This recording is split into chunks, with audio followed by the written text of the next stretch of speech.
उत्तराखंड के विश्व प्रसिद्ध दयारा बुग्याल की खूबसूरत वादियां इन दिनों एक ऐसे रहस्य की गवाह बनी हुई हैं जिसने पूरे प्रदेश को बेचैन कर दिया है। 11 दिन से अधिक समय बीत चुका है, लेकिन नैनीताल निवासी एमबीए छात्रा बबीता पांडे का अब तक कोई सुराग नहीं मिल पाया है। 12,000 फीट की ऊंचाई, घने जंगल, गहरी खाइयां, दुर्गम पहाड़ियां और सैकड़ों जवानों की लगातार तलाश, लेकिन हर दिन के साथ ये गुत्थी और उलझती जा रही है। सवाल सिर्फ एक है, आखिर बबीता पांडे कहाँ है?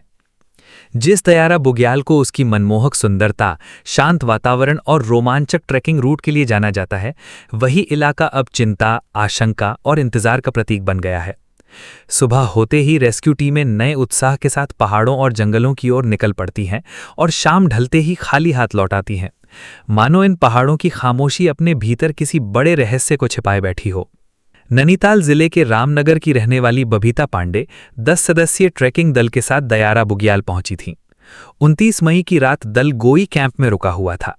बताया जाता है कि देर रात बबीता अपने टेंट से बाहर निकली, लेकिन फिर कभी वापस नहीं लौटी। अगली सुबह जब वो कैंप में नहीं मिली तो साथियों ने खोजबीन शुरू की। काफी तलाश के बाद भी जब कोई पता नहीं चला तो प्रशासन को सूचना दी गई और यहीं से शुरू हुई उस खोज की कहानी जो 11 दिन बाद भी अधूरी है। बबीता की तलाश में जिला प्रशासन ने अपनी पूरी ताकत झोंक दी है। आईटीबीपी, सेना, एनडीआरएफ, एसडीआरएफ, पुलिस, वन विभाग और आपदा प्रबंधन की संयुक्त टीमें लगातार अभियान चला रही हैं। खोजी कुत्तों से लेकर ड्रोन कैमरों तक का सहारा लिया गया। दुर्गम पहाड़ियों, गुफाओं, जंगलों, खाइयों और जल स्रोतों तक की बार बार तलाशी ली जा चुकी है, लेकिन अब तक ऐसा कोई सुराग नहीं मिला जो बबीता तक पहुंचा सके। बताया जा रहा है कि बबीता अपने 2 साथियों के साथ उत्तरकाशी घूमने आई थीं। हर्षिल, लामा टॉप और गंगोत्री धाम का भ्रमण करने के बाद तीनों दयारा बुग्याल पहुंचे थे। पुलिस के अनुसार रात करीब 11 बजे बबीता मोबाइल पर गाने सुनते हुए टेंट से बाहर निकली थीं। उसके बाद क्या हुआ ये किसी को नहीं पता। अगली सुबह वो रहस्यमयी तरीके से गायब थीं। परिवार के लिए हर गुजरता दिन किसी परीक्षा से कम नहीं है। बबीता के भाई पंकज का कहना है कि बबीता ट्रैकिंग की शौकीन थी और उसे पहाड़ों का अच्छा अनुभव था। ऐसे में उसका साधारण रूप से रास्ता भटक जाना परिवार को स्वीकार नहीं हो रहा। वहीं चचेरे भाई की एक ही अपील है, अगर बबीता कहीं सुरक्षित है और ये खबर देख रही है तो सिर्फ एक बार घर फोन कर दे। परिवार को उसकी आवाज सुनने का इंतजार है।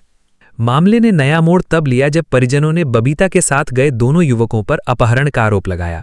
शिकायत के बाद पुलिस ने मुकदमा दर्ज कर जांच शुरू कर दी। पुलिस का कहना है कि हादसा, रास्ता भटकना, जंगली जानवर का हमला या किसी आपराधिक साजिश की संभावना हर एंगल से जांच की जा रही है, लेकिन अब तक ऐसा कोई तथ्य सामने नहीं आया है जो किसी एक संभावना की पुष्टि कर सके। लगातार कई दिनों तक अभियान चलाने के बाद कुछ विशेष टीमें वापस लौटी हैं, लेकिन तलाश अभी भी जारी है। पुलिस और वन विभाग के अधिकारी अब भी गोई क्षेत्र में डेरा डाले हुए हैं। प्रशासन का कहना है कि जब तक बबीता का पता नहीं चल जाता, तब तक खोज अभियान नहीं रुकेगा। 11 दिन पहले एक युवती अपने दोस्तों के साथ ट्रैकिंग के लिए निकली थी। आज उसका परिवार इंतजार कर रहा है। सैकड़ों जवान पहाड़ों की खाक छान रहे हैं और पूरा उत्तराखंड एक जवाब तलाश रहा है। क्या बबीता किसी दुर्गम इलाके में फंसी हुई है? क्या वो किसी दूसरे रास्ते पर निकल गई? क्या उसके साथ कोई हादसा हुआ? या फिर इस कहानी का कोई ऐसा सच अभी सामने आना बाकी है जिसकी किसी ने कल्पना भी नहीं की? फिलहाल इन सवालों के जवाब दयारा बुग्याल की उन्हीं खामोश वादियों में कहीं छिपे हैं, जहां पिछले 11 दिनों से उम्मीद और चिंता साथ साथ चल रही हैं। दिनांक 31 मई 2026 को रात्रि लगभग 10:30 बजे भटवाड़ी चौकी से सूचना मिली कि एक ट्रैकिंग दल जो कि दयारा बुग्याल की तरफ गया हुआ है, उसमें से एक महिला जिसका नाम बबीता पांडे बताया गया, रहस्यमयी संदिग्ध परिस्थिति में लापता हो गई। इसकी सूचना मिलते ही तुरंत जो है एसडीआरएफ की टीम वन विभाग के साथ जो है मौके की ओर निकल गई थी और तब से ही जो है उनकी तलाशी अभियान जो है चल रहा है। इसकी बड़ी व्यापक स्तर पे सर्च एंड रेस्क्यू ऑपरेशंस चल रहा है, जिसमें एसडीआरएफ, उत्तराखंड पुलिस और वन विभाग की टीम संयुक्त रूप से स्टार्टिंग से सर्च एंड रेस्क्यू ऑपरेशन चला रही है। इस बाद में इस अभियान का दायरा और बढ़ाते हुए इसमें एनडीआरएफ की टीम, एनआईएम की टीम और स्थानीय प्रशासन, वन विभागीय और जो स्थानीय ग्रामीण भी है वो भी इसमें सर्च एंड ऑपरेशन में मदद कर रहे हैं। और जो है इसमें जो मैनुअल सर्च एंड रेस्क्यू के अलावा जो टेक्निकल जो भी इसमें सहायता हो सकती है टेक्निकल इक्विपमेंट्स के द्वारा, वो भी कर रही है। जो सर्च एंड रेस्क्यू ऑपरेशंस हैं ये लगभग अभी फ़िलहाल में 100 से ज़्यादा लोग इसमें लगे हुए हैं, और जो सेक्टर का डिवीज़न करके जो है इसमें सर्च एंड रेस्क्यू ऑपरेशन चल रहा है, जिसकी वजह से डुप्लीकेशन ना हो, और बड़े ही व्यवस्थित तरीके से हम लोग जो है सर्च एंड रेस्क्यू ऑपरेशन चला रहे हैं। इसके अलावा हेलीकॉप्टर के माध्यम से भी ऐसे जो दुर्गम क्षेत्र हैं, जो जहाँ मानव पहुंच से दूर हैं, जो खाइयाँ हैं, गहरी खाइयाँ हैं, जल स्रोत हैं, वहाँ पे कल जो है एसडीआरएफ और लोकल प्रशासन ने हेलीकॉप्टर के माध्यम से भी एरियल सर्विलांस किया था। इसके अलावा कैनाइन डॉग के द्वारा भी इसमें डॉग्स को भी सर्च ऑपरेशन में लगाया गया है। एक झील वहाँ पे डोई के पास में देखी गई थी, जहाँ पे हो सकता था कि वहाँ पे भी संभावित हो सकता था कि वहाँ पे भी हो सकती है कोई कुछ, तो उसके लिए हमारी डीप डाइविंग जो चिन्यालीसोड़ में एसडीआरएफ की डीप डाइविंग टीम रहती है, उसने भी वहाँ पे अंडर वाटर ड्रोन और इसके द्वारा सर्चिंग ऑपरेशन चलाया गया था। वर्तमान में जो है एसडीआरएफ, उत्तराखंड पुलिस, वन विभाग, सेना, एनडीआरएफ, एनआईएम, स्थानीय प्रशासन और स्थानीय नागरिकों के सहयोग से लापता महिला के लिए युद्ध स्तर पर जो है अभियान जो है चल रहा है। जंगलों, ट्रैकिंग मार्गों, जल स्रोतों, खाइयों और अन्य संभावित स्थानों पर भी लगातार सर्चिंग की जा रही है। इसके अलावा पुलिस के द्वारा जो मोबाइल टावर डंप है, इस सब का भी उपयोग करते हुए टेक्निकल भी सर्च की जा रही है।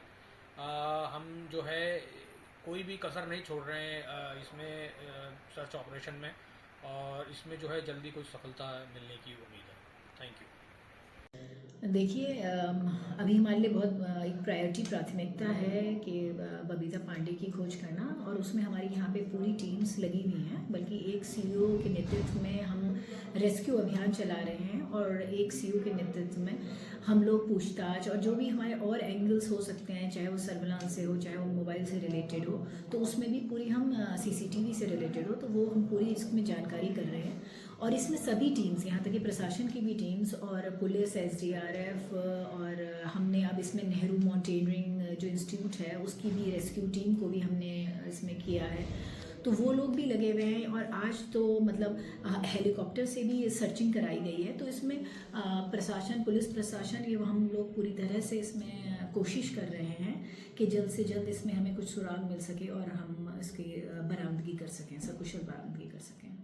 जी, मैं बबीता का बड़ा भाई बोल रहा हूँ, और मैं चिल्किया रामनगर से हूँ, उत्तराखंड से, और यहीं पे इसी जंगल में मेरी कोई भी हैं, और हम भी मतलब 4 दिन से 5 दिन से लगातार अपनी बहन की तलाश में लगे हुए हैं। प्रशासन भी अपनी तरफ से पूरी मदद कर रहा है, हमारी रहने खाने पीने की सब व्यवस्था देख रहा है, और वहाँ पे एनडीआरएफ, एसडीआरएफ सब लगे हुए हैं। बट हमें ऐसा लग रहा है कि जो हमारा प्रशासन है वो खाली मिसिंग वो देख रहा है, मिसिंग कंप्लेंट देख रहा है। बट उनको कम से कम 1-2 चांसेस और हैं कि किडनैपिंग का या कुछ और भी केस है, उनको उसमें भी थोड़ा ध्यान देना चाहिए। क्या अगवा का लग रहा है सर, मुझे थोड़ा डाउट है मुझे। किस आधार पे आप सर ऐसी जगह में सर, वो हमारी सिस्टर जो है, मेरी बहन जो है छोटी, उसे ट्रैकिंग की बहुत नॉलेज है काफ़ी टाइम से। अगर वो मतलब मिसिंग भी अगर हो गई है तो वो अपने आप को संभाल सकती है। वो इतने दिन में हमें कोई कॉल करने की कोशिश करती, कुछ ना कुछ तो करने की कोशिश करती है, कैसे भी करके। अच्छा, ऐसा तो नहीं कि कहीं मतलब वहाँ से कहीं चली गई हो, कहीं अन्य जगह, अन्य शहर में, कहीं बाहर? सर वो आप बता रहे कि अगर गई होगी तो वो हमें पक्का एक ना एक कॉल करेगी सर। वो ऐसे हो सकता भी डर रही हो सर। मैं उससे ये भी बोलना चाहूँगा, अगर वो मुझे कहीं से देख भी रही है, अगर एक चांस ये बनता है कि वो कहीं चले गई है, तो ये अच्छी बात है हमारे लिए कि अगर चले गई है इस जंगल से, अगर वो नीचे जा सकती है तो अच्छी बात है हमारे लिए। और अगर वो कहीं भी है, कोई हमारी वीडियो देख रही है, तो वो हमें कॉल करने की कोशिश करे, हमसे संपर्क करे। हम कोई से वो नहीं बोलेंगे, बस वो घर आ जाए, हमें ये है। घबराए ना, वो घबराए ना, कुछ भी मतलब डरे ना कि हम क्या सोचेंगे, क्या बोलेंगे। अच्छा, घर से कोई झगड़ा या कोई नाराजगी? ऐसा कभी नहीं होता।